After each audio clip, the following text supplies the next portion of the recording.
Students, now we'll calculate the magnetic field on the axis of a circular coil carrying current, which is also known as current loop.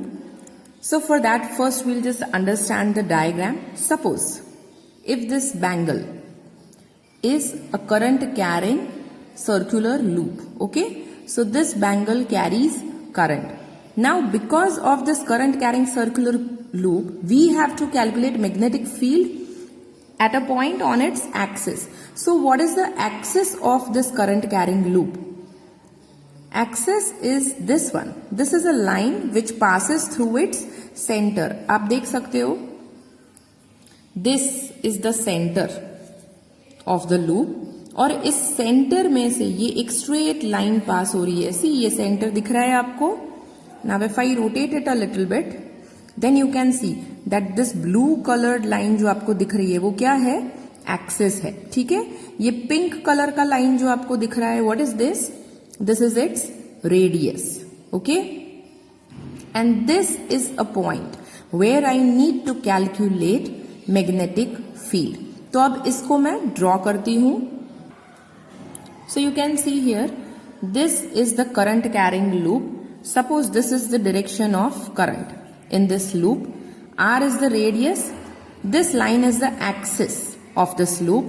And at a distance of x from the loop, this distance is x. There is a point P and I am supposed to calculate magnetic field at this point.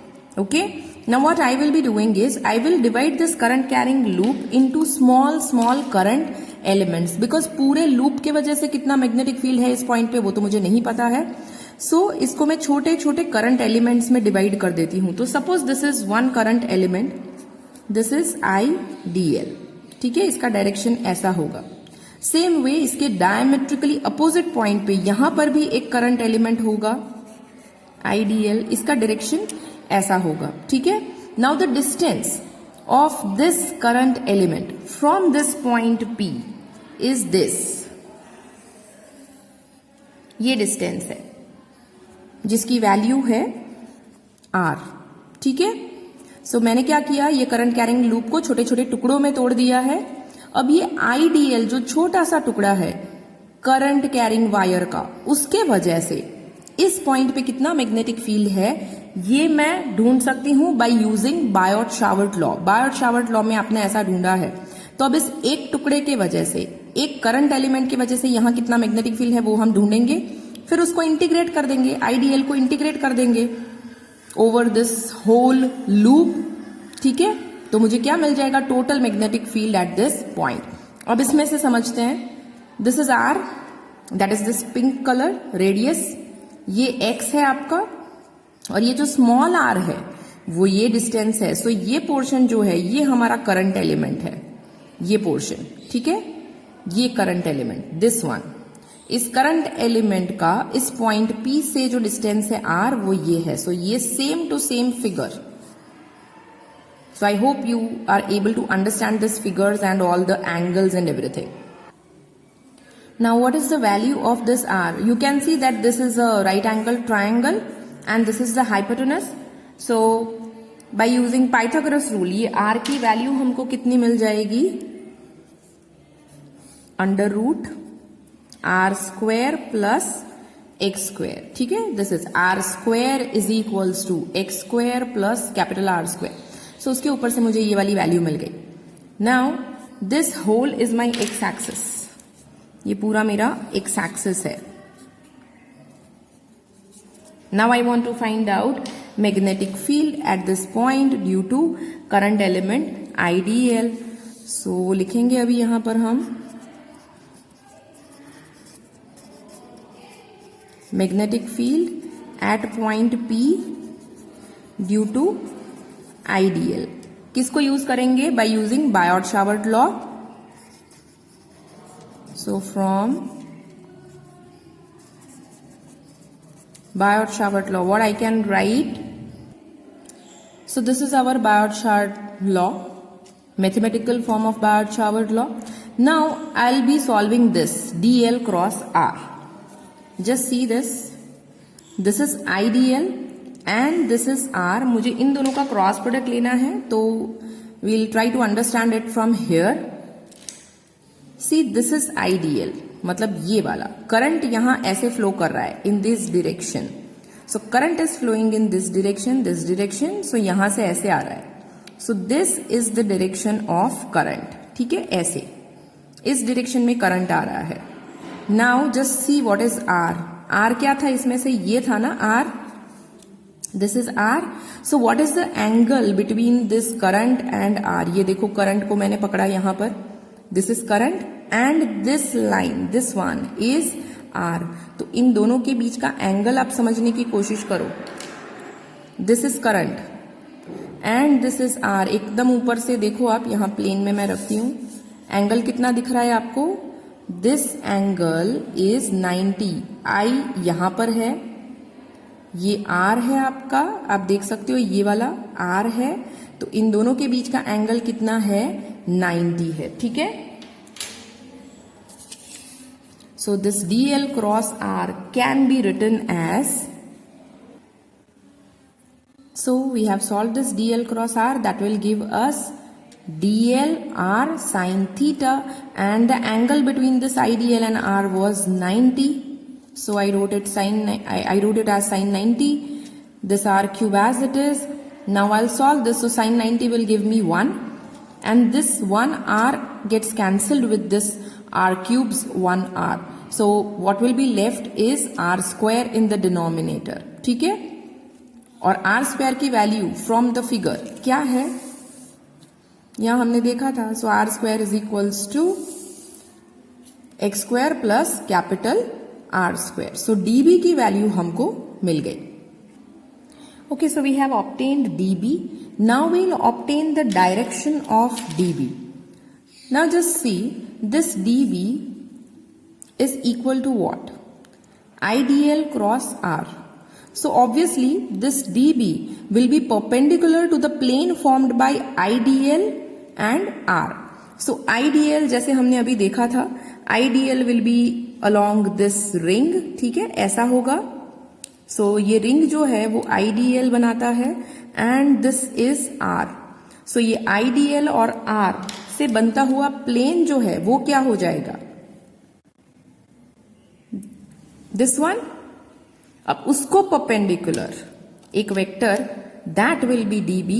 So ये जो plane बन रहा है ना, plane formed by this IDL and this R, वो यहां आपको दिख रहा है. दिस इज DL, बैंगल का direction, that is DL.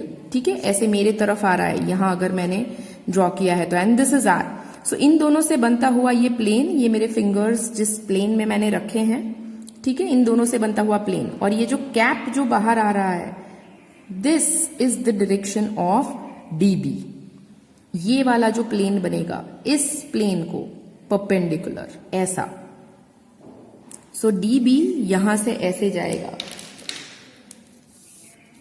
So this is the direction of DB.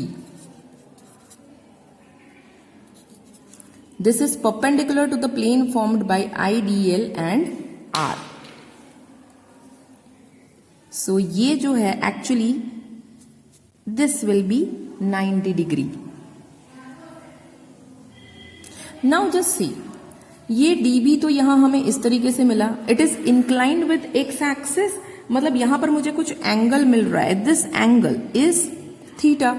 तो ऑब्वियसली आपका ये जो dB है, magnetic field, it will get divided into two components. One component will be like this.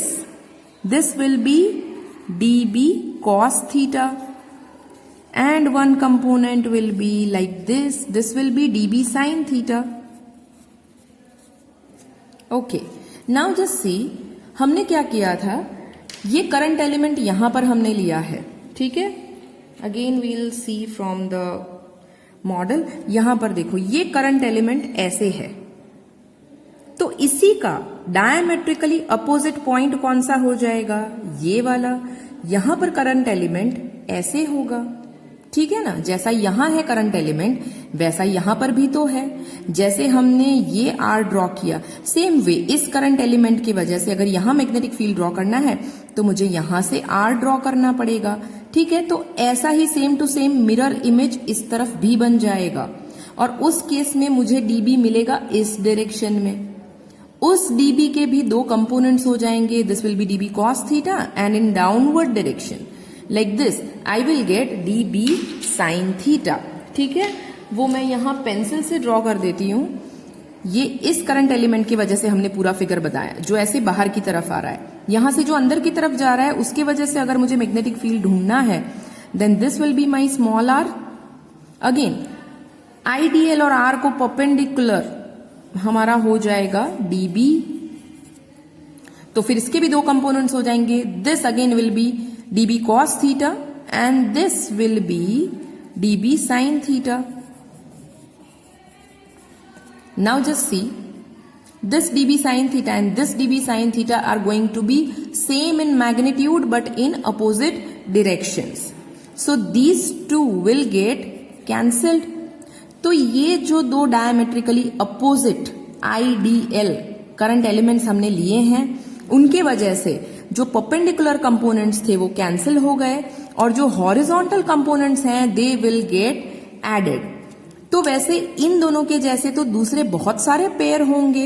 एक IDL यहां होगा तो उसका डायमेट्रिकली अपोजिट पॉइंट यहां होगा. दूसरा आईडीएल यहां होगा तो उसका डायमेट्रिकली अपोजिट आईडीएल यहां होगा. तो इन सभी पेयर्स के वजह से जो भी साइन कंपोनेंट्स मिलेंगे वो सब आपस में कैंसिल हो जाएंगे. खाली क्या बचेगा? dB cos theta. ये सभी एक डायरेक्शन में होंगे. तो the resultant magnetic field at point P will be addition of all the horizontal components because all the vertical components will get cancelled. So this is the total magnetic field at point P. That will be addition of all the horizontal magnetic field component, right? So dB parallel. In your textbook they have written it as dBx.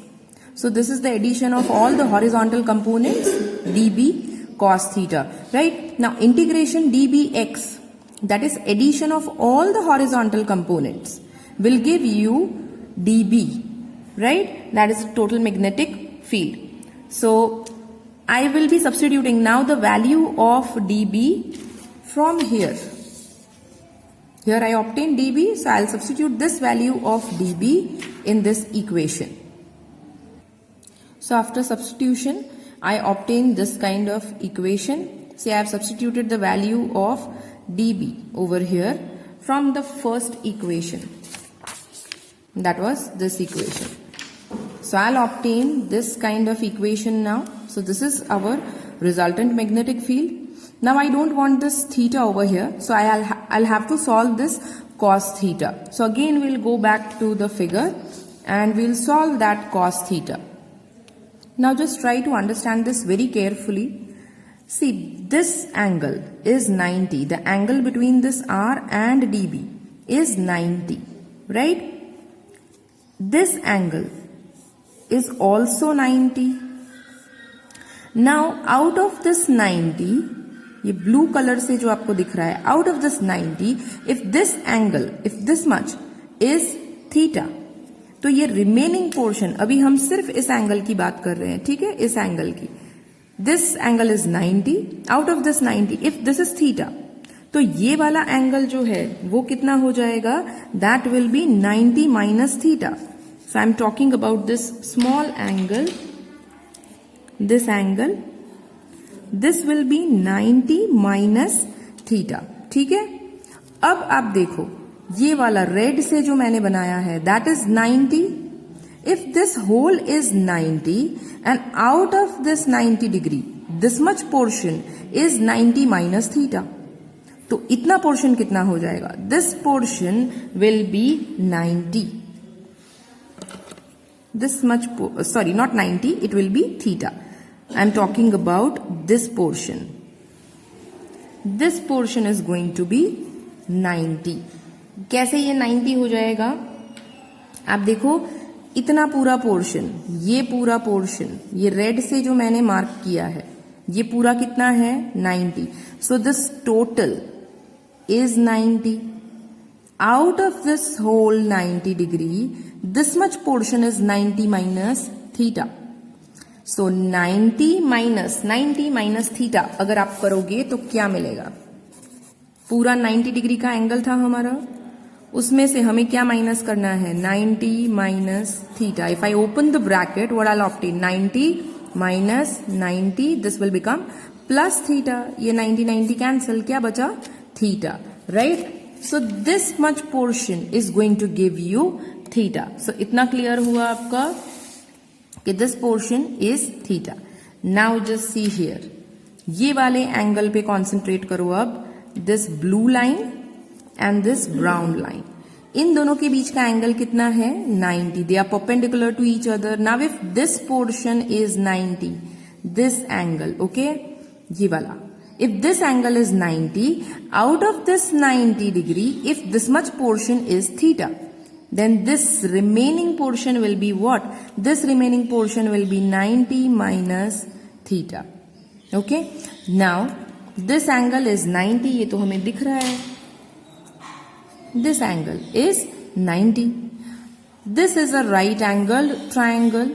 So the sum of all the angles should be 180. So this is 90 plus 90 minus theta plus this x. इसकी value मुझे नहीं पता है, तो इन तीनों का addition जो है वो कितना होना चाहिए, 180 होना चाहिए. सो मैं ऐड करती हूं, this is 90 plus 90 minus theta plus x करके मैं इस x की वैल्यू ऑब्टेन करूंगी. तो मुझे क्या मिलेगा, just see, this 90 minus theta plus this one 90 plus this one is x should be equal to 180. ये रूल है, मैथ्स में आपने पढ़ा होगा, ठीक है. अब इसको क्या करेंगे, इसको ओपन करेंगे ब्रैकेट को. So this 90 plus 90 will give me 180 minus theta plus x is equals to 180. This 180 gets cancelled. So this x is equals to what, ये थीटा इधर आ जाएगा. So x is equals to theta. So मेरा ये वाला जो angle है, this angle becomes equal to theta. ये मैं आपको दिखाती हूं ये कौन सा एंगल है एक्चुअली. देखो, this is R, small R, this is capital R. So ये इन दोनों के बीच का एंगल है आपका capital R, that is the radius. This pink line and this line, the angle between them, इसको अगर मैं बाहर निकाल दूं, देखो आप, it is this angle, okay, this angle is theta, this angle is 90 and this is 90 minus theta. So now I will be solving the value of cos theta, और cos theta की वैल्यू मैं इस right angle triangle में से substitute करूंगी here in this equation. So what is the formula for cos theta? If I apply the formula in this right angle triangle, then cos theta is equals to adjacent side upon hypotenuse. So you'll obtain cos theta is equals to capital R upon small r. So I'll write that. So cos theta is capital R upon small r, but small r from the figure is what? Under root r square plus x square. So I'll substitute this value directly. So it will give me x square plus r square raised to half. x square plus r square raised to 1 लिख सकते हैं यहाँ पर, और यहाँ क्या है, half.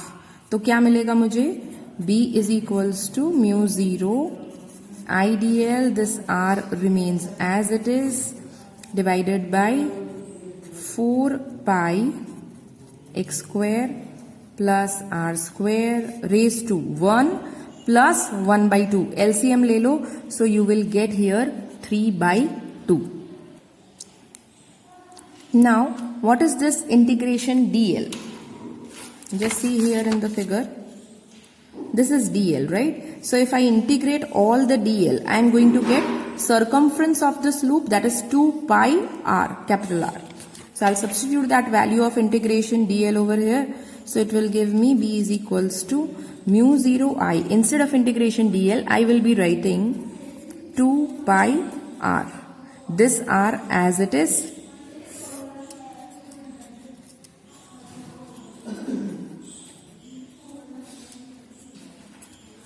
So now few terms will get cancelled out. So mu 0 I, this 2 pi will get cancelled with 2 pi from here. So in denominator 2 will remain. This will become r square. So mu 0 I r square divided by 2, and this bracket remains as it is.